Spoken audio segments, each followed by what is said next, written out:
जय माता दी दोस्तों, स्वागत है आपका हमारे YouTube चैनल पर। आज मैं आपको बताऊंगी मार्गशीर्ष पूर्णिमा के बारे में। हिंदू महीने मार्गशीर्ष के शुक्ल पक्ष की पूर्णिमा तिथि को मार्गशीर्ष पूर्णिमा के नाम से जाना जाता है। बत्तीसी पूर्णिमा या कोरला पूर्णिमा इसके दूसरे नाम हैं, जिन्हें अक्सर मार्गशीर्ष पूर्णिमा के लिए जाना जाता है। जैसा कि प्राचीन हिंदू शास्त्रों में वर्णित है, मार्गशीर्ष का महीना धार्मिक कार्यों, पूजा और दान के महीने के रूप में जाना जाता है।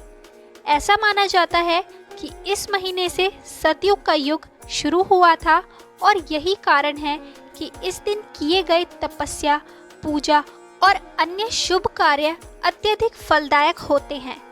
इस दिन हरिद्वार, बनारस और प्रयागराज की पवित्र नदियों में स्नान करना अत्यधिक शुभ माना जाता है।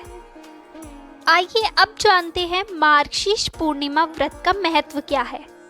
मान्यता है कि मार्गशीर्ष पूर्णिमा के दिन यमुना नदी में पवित्र स्नान करने वाली युवा महिलाओं को इच्छित जीवन साथी का आशीर्वाद प्राप्त होता है। मार्गशीर्ष महीने के समय को पारंपरिक हिंदू विचारधारा में अत्यंत मंगलदायी रूप से देखा जाता है। हिंदू धार्मिक पवित्र लेखों में इस महीने को मगसर, अगहन या अग्रहायण कहा जाता है। मार्गशीर्ष पूर्णिमा की पवित्र धाराएं वैशाख, कार्तिका और माघ के चंद्र महीने के समान ही आवश्यक है। इसी तरह मार्गशीर्ष पूर्णिमा के आगमन पर उपवास करना सभी लालसाओं और इच्छाओं की संतुष्टि प्रदान करता है। बुद्धिजीवियों और शोधकर्ताओं का मानना है कि इस शुभ दिन पर उत्तरवादी कार्य करके हर कोई अपने बुरे कार्यों से छुटकारा पा सकता है। मार्गशीर्ष पूर्णिमा पर भगवान विष्णु की नारायण के रूप में पूजा की जाती है। पुराणों में इस महीने को मासोनम मार्गशीर्षोहम के रूप में वर्णित किया गया है, जिसमें कहा गया है कि मार्गशीर्ष की तुलना में अधिक आशावादी वाला कोई महीना नहीं है। पारंपरिक हिंदू रीतियों के अनुसार मार्गशीर्ष के महीने में पूर्णिमा का दिन मार्गशीर्ष पूर्णिमा के रूप में मनाया जाता है। भक्त इस दिन पवित्र जलाशयों में विधि पूर्वक स्नान करते हैं और भगवान विष्णु को समर्पण की भावनाएं पेश करते हैं। हिंदू भक्त चंद्र भगवान की वंदना करते हैं, क्योंकि यह मान्यता है कि इस दिन चंद्रमा को अमृत पेश किया गया था। हिंदू कैलेंडर के अनुसार मार्गशीर्ष 9वां महीना है और हिंदू पवित्र ग्रंथों के अनुसार इस महीने को प्रतिबद्धा यानी कि वचनबद्धता का समय माना जाता है। विशेष रूप से दक्षिण भारत में भगवान दत्तात्रेय को समर्पित कुछ मंदिरों में अनोखे कार्यक्रम आयोजित किए जाते हैं। मार्गशीर्ष पूर्णिमा को दत्तात्रेय जयंती कहा जाता है। भगवान दत्तात्रेय को त्रिमूर्ति यानी ब्रह्मा, विष्णु और महेश का प्रतीक माना जाता है। किंवदंतियों के अनुसार मार्गशीर्ष पूर्णिमा पर प्रदोष काल में भगवान दत्तात्रेय का पृथ्वी पर अवतरण हुआ था और उस समय से इस दिन को विश्व स्मरणोत्सव के रूप में देखा जाता है।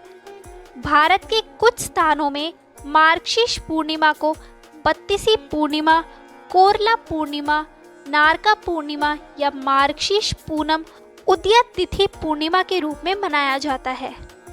तो आइए अब जानते हैं मार्गशीर्ष पूर्णिमा का व्रत विधान तथा उसकी पूजा के बारे में। इस दिन उपवास करने और देवी और देवताओं की पूजा करने से सुख और समृद्धि का मार्ग प्रशस्त होता है। इस दिन उपवास करते समय विभिन्न अनुष्ठानों का पालन करना होता है। भगवान नारायण की पूजा करें, सुबह जल्दी उठकर किसी पवित्र नदी में स्नान करें और भगवान के नाम का ध्यान करते हुए व्रत का संकल्प लें। सफ़ेद कपड़े पहने और पूजा शुरू करने से पहले आचमन करें और फिर ओम नमो नारायण का जाप करते हुए भगवान के नाम का ध्यान करें। भगवान को फूल और इत्र चढ़ाएं, पूजा स्थल स्थापित करें और हवन के लिए एक वेदी बनाएं। अग्नि में तेल, घी, बूरा आदि की आहुति देकर हवन करें। हवन समाप्त करने के बाद अपना व्रत पूरा करें। क्योंकि आप भगवान विष्णु का आह्वान कर रहे हैं। रात को भगवान की मूर्ति के करीब सोएं। अगले दिन दान दक्षिणा देने और ज़रूरतमंद ब्राह्मणों को भोजन कराने की सलाह दी जाती है। तो दोस्तों, ये था मार्गशीर्ष पूर्णिमा व्रत का महत्व तथा उसका व्रत विधान और उसकी पूजा विधि। आपको ये वीडियो कैसी लगी हमें कमेंट करके ज़रूर बताएं। अच्छी लगी हो तो हमारे चैनल को सब्सक्राइब करें और शेयर करना ना भूलें।